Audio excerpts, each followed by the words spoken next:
This is a public service announcement calling to reconstruct zero tolerance policies in U.S. schools. The critical race theory is a theoretical framework that argues that race and racism are deeply ingrained in social institutions and social structures, and that it's not merely the result of individual bias or racism.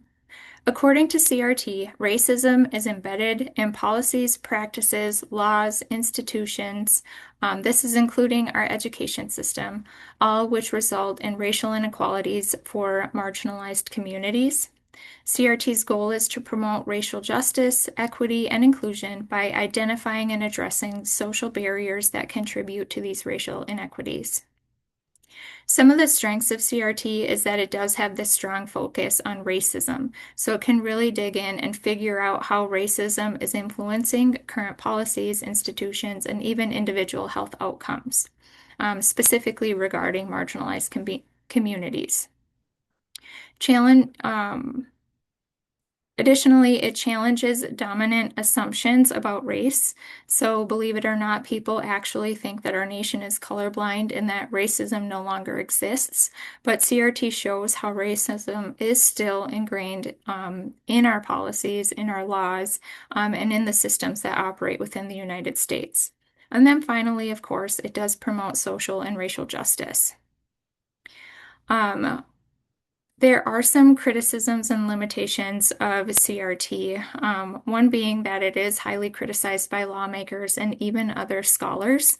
This is usually because it tends to overemphasize race, and people feel that it fails to consider other social constructs that impact people and communities like ethnicity, ability, class, ageism, gender identity, religion, all those things. And then finally, it can be difficult to apply across different disciplines, but also when there are racial inequities that are found, it can be difficult to provide clear solutions on how to make those changes, or even if those changes could be implemented. It's difficult to figure out how to do that. So, zero tolerance policy overview. It is a policy that has been widely adopted by schools since the early 1990s, which mandates predetermined consequences for disruptive or problem behavior by students. These consequences are often severe and punitive, usually resulting in suspension or expulsion, and it is designed to be applied to all students regardless of the circumstances surrounding that behavior, or the situational context. So there are problems with this, of course. It has been found that the zero tolerance policy has been applied to behaviors that pose little to no risk for or threats to school safety. So examples of that could be like a teenager carrying Midol in her purse, getting suspended for having drugs on campus. It doesn't take into context that consideration. Another example that I read was that um, a youth was suspended from school after talking on his phone, even though when he was on his phone, he was talking to his mom, who was deployed in Iraq, and hadn't been able to talk to her in over 30 days, yet he was still suspended for that. So it really fails to consider that social context and circumstances behind what's going on. Of course, when we're looking even deeper into this, Black youth are or excuse me, people of color, all people of color are disproportionately disciplined compared to their white counterparts, but specifically Black youth are being overrepresented.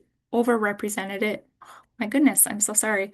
Overrepresented in suspension and expulsion rates. Yet there's no data to actually prove anything that supports the assumptions that Black youth exhibit higher rates of destruction or violence. That's just simply not true. Additionally, Black youth are disciplined more severely for less serious or more subjective reasons.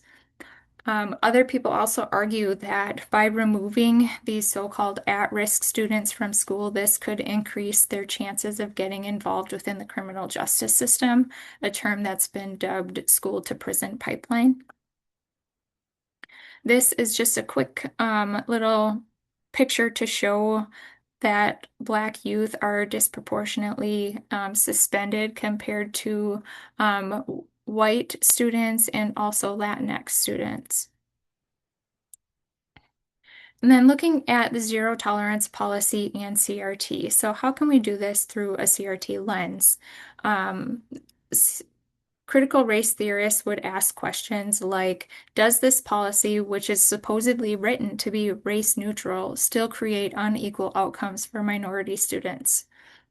Um, they would ask questions about considering how the school board and teachers are their biases contributing to all these the disproportionate amounts of suspension and expulsion or other disciplinary actions that are taking place within the school. They would also ask about historical inequities and experiences of racism or oppression that may have shaped the student's behavior. So really looking at the big picture, not just seeing that behavior itself. Um, and then finally, consider how zero tolerance policy could contribute to juvenile offenses and the likelihood of future justice system involvement. And of course, there could be potential shortcomings when interpreting the zero tolerance policy through the CRT lens.